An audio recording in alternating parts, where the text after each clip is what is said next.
All right, good morning. My name is Professor Cliff Barnes. This is my able assistant, Alvin Ayenshu, Yeah. which is as close as I can get to his name. I told you guys I have problems with names. All right, we're here today to demonstrate how to do Lab 1, which you should have read. It looks like this, of Physics 121 and Physics 106. Now, before we even start on the lab and set up the equipment or anything, we're going to look at the theory behind it. This is the way to approach a lab. Always look at why you want to do this lab and what you've just learned and what you're trying to demonstrate or show. So the first thing I want to look at is an equation, okay? This is a time period, it's capital T. You're going to see, as we go through physics, that when you see a capital T, almost always it equates to a time period, okay? Now, the time period for this particular experiment says time period in seconds is equal to 2 pi times the square root of the mass, and we can put the mass in grams or kilograms. That'll change the value of this constant K. K is a spring constant.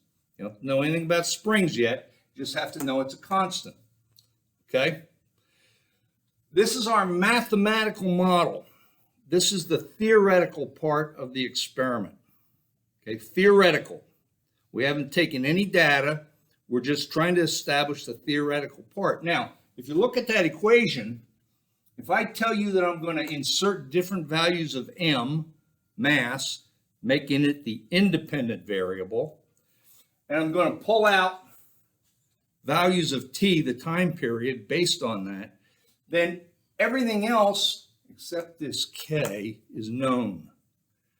How do I get k?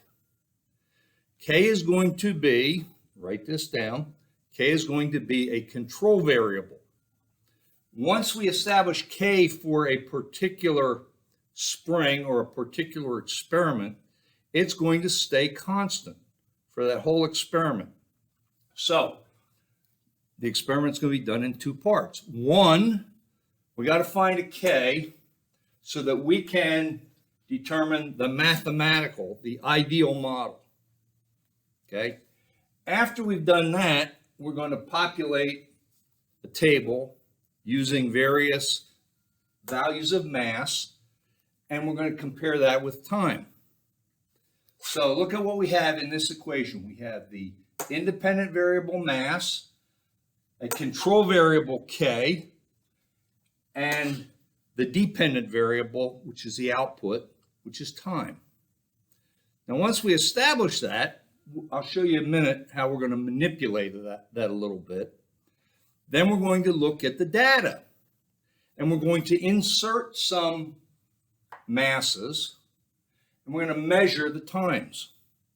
Notice I didn't do anything with any of these. We're going to insert masses and measure time when we do data. So I'll show you that here in just a second.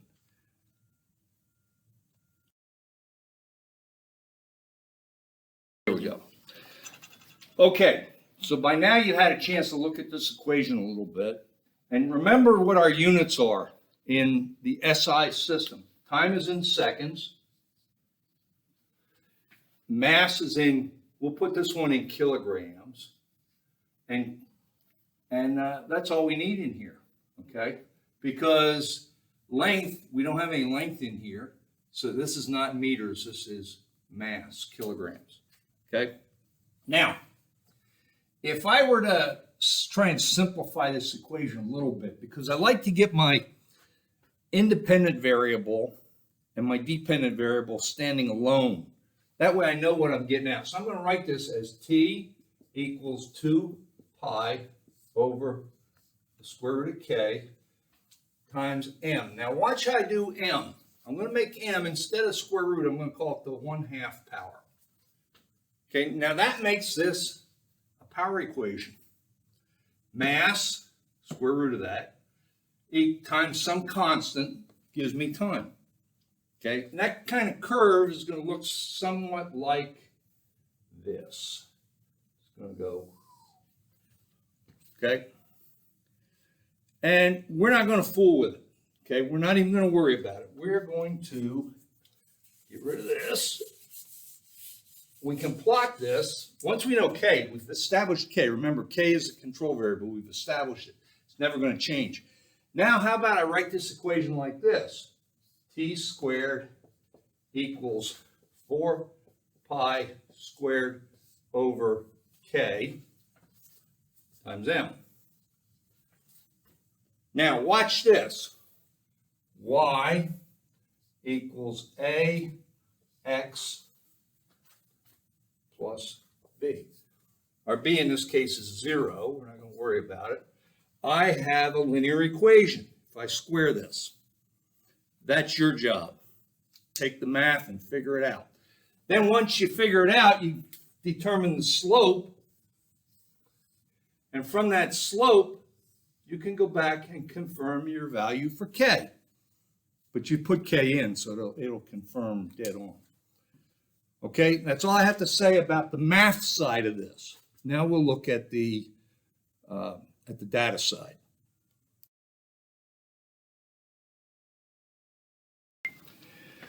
Okay, now we're going to talk about the actual experiment. So we talked model, math, ideal.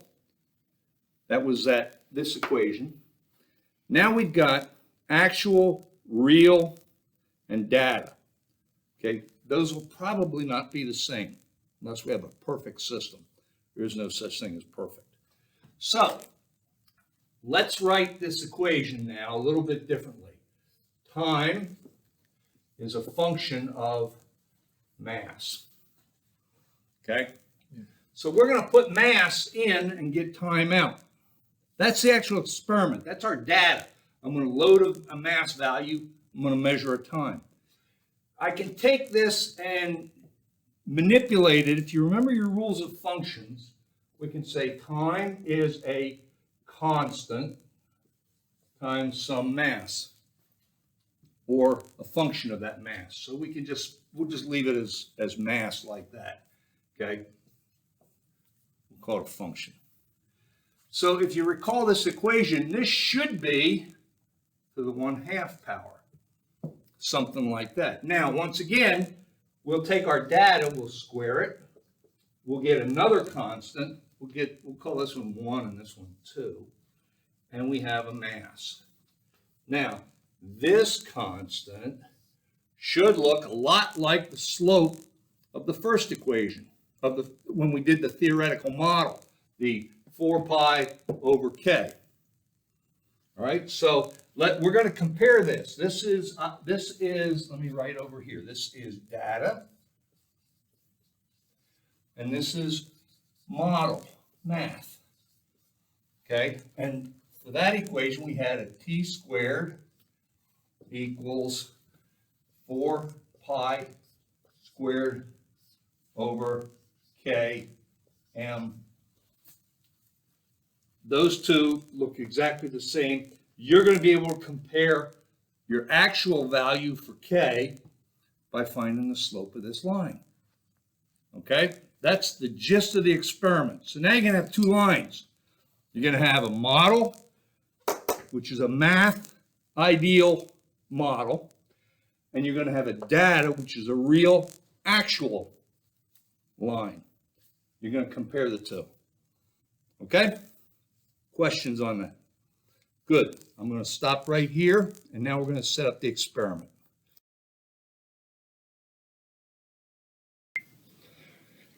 Okay, now we're going to actually look at the experiment. So at this point, you should have been able to build a table with that math model, and you should have been able to draw a figure from that table for that math model. Okay, probably cutting my head off standing too close to the camera.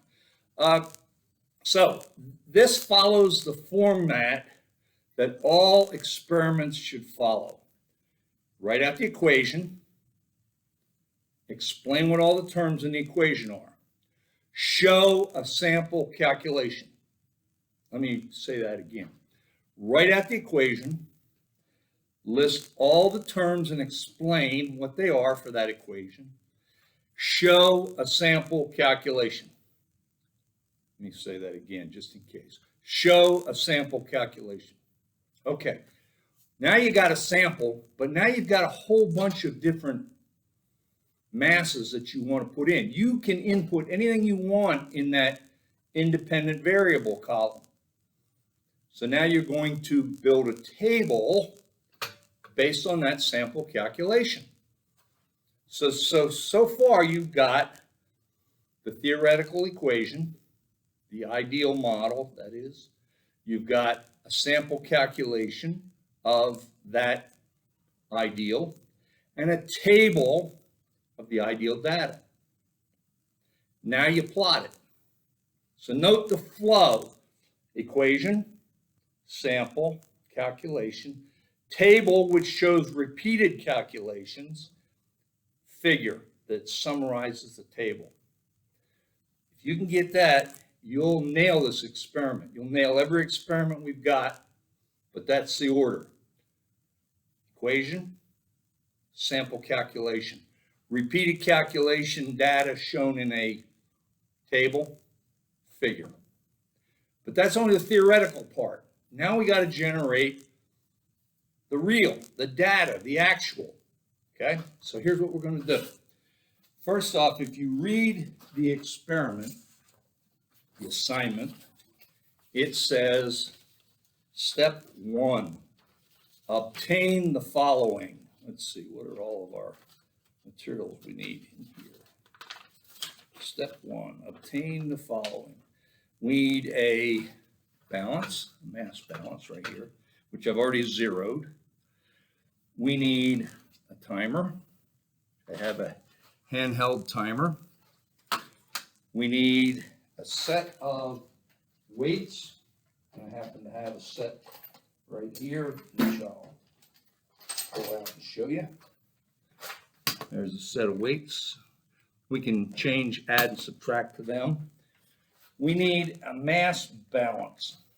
Now, first time I ever read this experiment, I said, what's a mass balance? So I tried to look it up. It's also called an inertial balance, and it looks like this.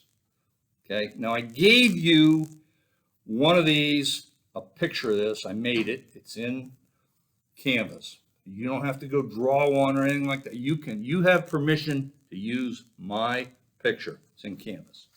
Okay, now you'll notice there's a hole in one end and it's solid in the other end. Watch this. This is not magic. Oh, look at that. The mass fits in the hole. So the business end of this is the end with the hole. We're going to clamp the end that doesn't have the hole to the table. Okay, now I'll move the camera in a little bit to show you this as we do it, but I want to show you the setup. Okay, so here's the setup. We have a couple clamps. We have the inertial balance, the mass balance. We have a set of weights. We have an unknown weight. We have a mass balance. Now, what I found over time, experience, is you're going to want to take a piece of tape because these weights tend to slide on here. And you don't want them sliding on here. You want them staying stationary. So you can do this pretty easily. You just put the weights in and then you tape it down. The tape is insignificant for the mass measurements. You can say that in your experiment when you're doing your write-up, but you want to tape those weights down.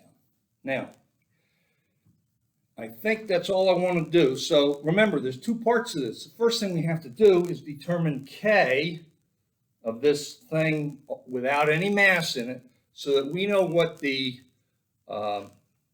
control variable is for the experiment. Okay, so we'll stop right here and then we'll zoom this in and I'll show you how we do that. Okay, now I moved in a little bit. This is a little tricky. First thing, I want to define for you what one cycle is. A cycle is over, back to the other direction, and then all the way back to the over. So you could measure a cycle from the middle, but it's got to go back and forth and back to where it started. So if you measure it in the middle, it's over, back, through. Okay. But it's going to touch each spot in the cycle. So right now, the hardest thing to do on this, in this entire experiment, is to measure 15 cycles. So if I put this over, I'm only going over maybe 3 or 4 centimeters, and I let go of it. So you try counting 15 on that, and it gets to be a little difficult. There are some tricks. One trick is to stand somebody right at the end and look down at the floor, and there's a line in the tile, and every time it crosses the line in the tile, you can count it that way. The file that I put on Canvas for you to look at shows you a trick to measure every time it hits the paper. Okay, so you can see that. I don't know if you can hear that, but you can see how it hits the paper, and you can measure it. So we're going to measure 15 cycles on this, but there's one thing we got to do first. Okay, and the first thing we got to do is get a mass on this. Okay, now why do we do that? Well, we're going to anchor it down, and let me rephrase this. We're going to take the mass, and then we're going to divide it in two. Okay, now I'm going to tilt this back up just a little bit so you can see it. Okay, and when you take the mass on this thing, it's going to be something like, ooh, let me see, what was the mass on this? It's about 475 grams. Okay, but that's not the mass that's swinging on the end of this thing. Okay, so the hole is here to compensate for the mass of the spring. Okay, the hole that's in the end here compensates for the mass in the spring. So we're going to clamp this end right here, the solid end, and then we're going to use half the mass as the reference mass. Let me use that phrase. The reference mass for this spring is 1/2 of what it gets massed out as, what it gets weighed as. So if I were to do this, and I'm doing this upside down, but I will just tell you what you get for the answer on that. You're going to get 475. You're going to get 475.2 grams. Okay, now I'm going to save the rest of the data here for as we go through the experiment, but I want you to understand what we're doing. So this thing's still oscillating, look at that. So we're going to take the mass, we've established what half the mass is.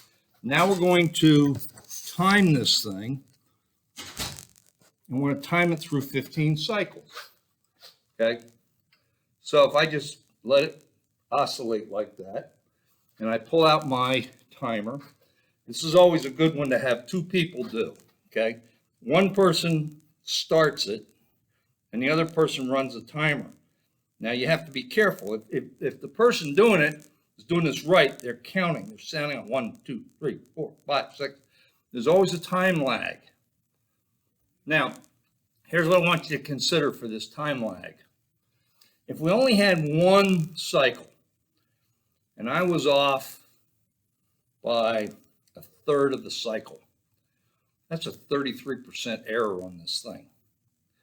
But what if I got 15 cycles and I'm only off 1/3 of the cycle at the end of 15? Figure out what that percentage error is. So the reason we repeat these things and we do them in 15, I think the video I showed you says 30, but if we do it that many, the fact that the eyeball can't absolutely ascertain a cycle becomes smaller and smaller and more insignificant the more cycles you do. So that's all I'm going to do is we're going to time this thing just like that. Okay. Now, once we do that, and I'm not going to show you here the time. I'm not going to time it or anything like right now, because when we do the experiment, I'll give you the data. Okay. But you now see how we calculate K. And that's going to be the K that you use in your math model. Okay. And that's all we got to do with that. Now we're done. Now we're done. Okay. I can move this out of the way. I'll need it later because I want to get the absolute mass on this unknown. Okay. But right now I'm going to take some weights. Okay. So we're going to assume you can plot this two ways. Okay. I'm going to tell you both ways and then I'm going to recommend one for you. You can assume that if this is half of the mass, you can insert that as a starting mass. Okay. And then you're going to add 50, 100, 150, and so forth to it. Or you can say there's zero mass on here, and you can start with 50, and then 100, and then 150. I suggest that's the way you do it, is you say there's zero mass here. We're not even going to worry about that one. That's just a reference. Now we're going to put, let me see what this one is. This is 100. Okay, so let me find a 50. 50. There's my 50.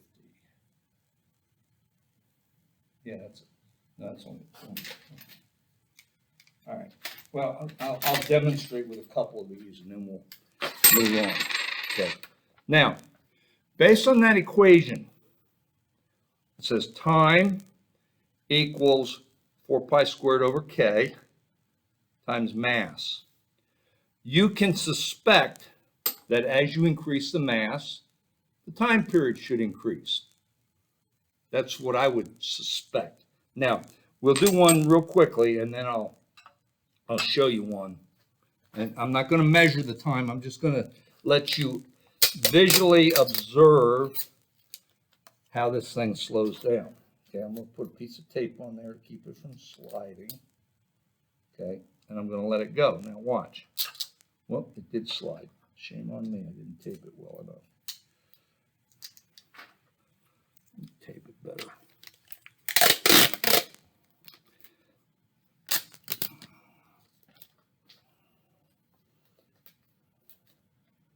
Okay, now that was 100 grams on there. Now watch how this thing goes.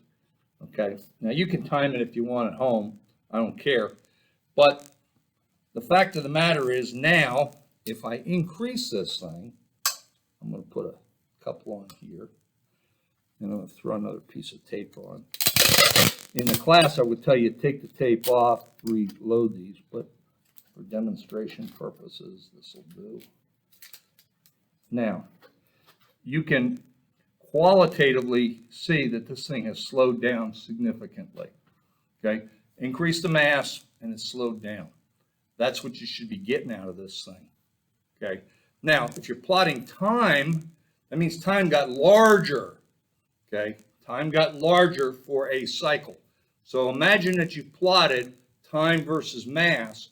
As the mass increases, the time increases. Okay, you have a positive slope on that line. All right, and that's as much as we're going to do on the math of this, and that's as much as we're going to do on this experiment. Okay, so who's got questions?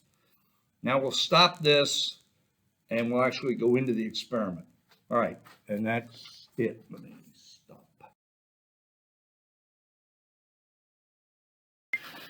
Okay, now, if you recall, the very beginning of this experiment was developing a calibration scale, a graph. Okay, now at this point, you have enough information to build two separate graphs. One is the mathematical model, and one is the actual data model, which we just demonstrated how to do. Okay, so you got two curves. Now comes the unknown. You don't know how much this mass is. So we're going to put it in here, and we're going to time it. And then, based upon the timing of that, we'll go to our graphs and we'll say, hey, here's what the math model says this ought to be for a mass. Here's what the actual data table says this ought to be for a mass. Which is it? So the final will be, we bring back our mass balance. And this is an independent measurement then. So it has nothing to do with the experiment.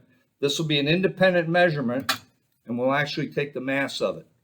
And that will tell us how close either our mathematical model was or our actual data model was. Okay.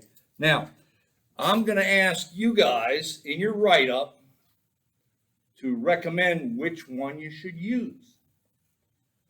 Now, think about this for just a second, okay? When you drive your car down the road, I can say, gee, the predicted miles per gallon based on the EPA's testing and their model ought to be 35 miles a gallon. You drive down the road based on real world conditions and you get 28 miles per gallon. Now you say, I need to drive to Pittsburgh. How much gas do I need? Are you going to base it on 35 miles a gallon or 28 miles a gallon? I'll let you think about that, and that's the end of this experiment as far as I'm going to demonstrate it to you. Okay.